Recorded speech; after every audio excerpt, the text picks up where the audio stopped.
Hey friends, and welcome back to my channel.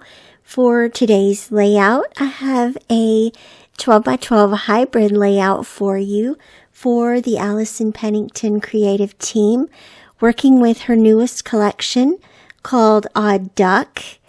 And this is great. This is filled with rubber ducks and strange little quirky, weird things about us. And I told Allison when she released this collection that it was like she stepped right into our house. So I grabbed a photo of our 4 teenagers from a couple of years ago and created this digital background here with kind of wavy patterns going across the page. I've printed out one of the frames in the collection with the photo inside.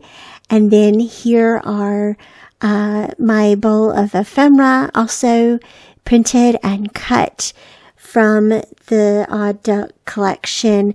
I've mostly chosen the florals and some word strips and a couple of little rubber ducks, of course. And the journaling spot is a tag from the collection.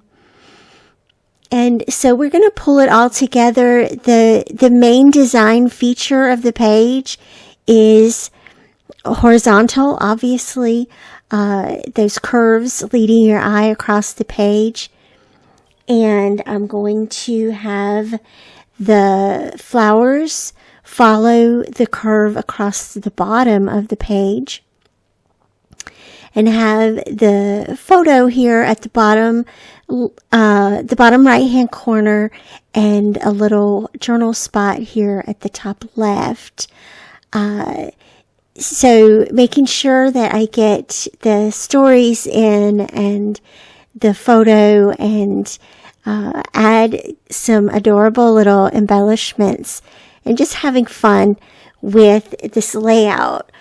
So rolling on into the process here, the date label is from the collection, and I just add digital journaling on top in Photoshop prior to printing.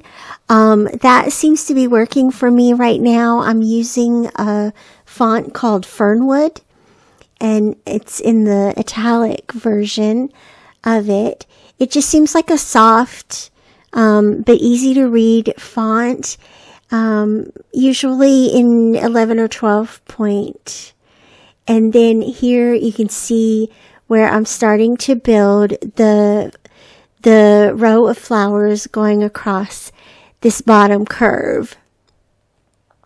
And just a note about the pattern papers here.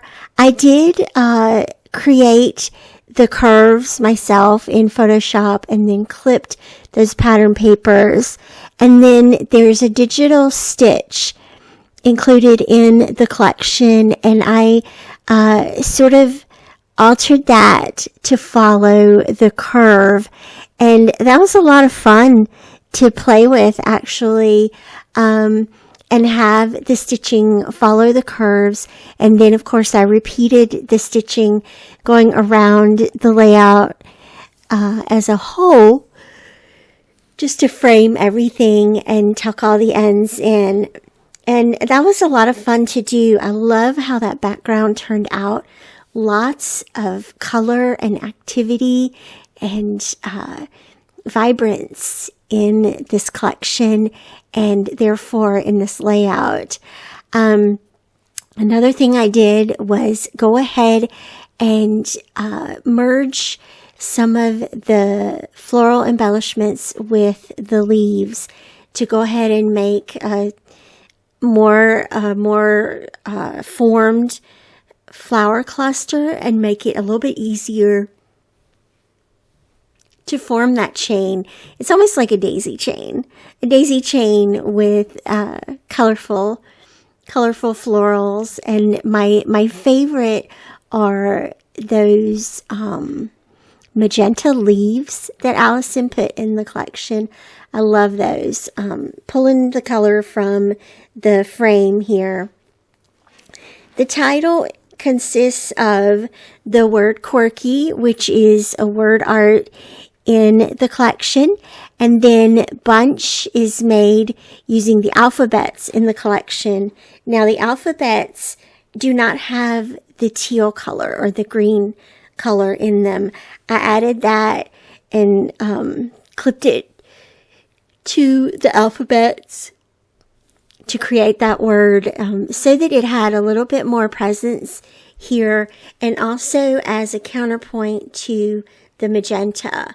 And so it stands out really well, I think, there. And then just creating some little clusters here above and below that kind of stitched Polaroid frame.